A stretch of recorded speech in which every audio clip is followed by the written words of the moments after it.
যদি হয়ে যায় লেনা দেনা, কি হবে বৃন্দাবনে?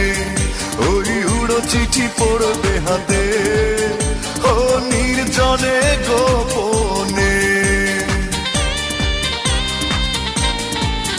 যদি হয়ে যায় লেনা দেনা, কি হবে বৃন্দাবনে?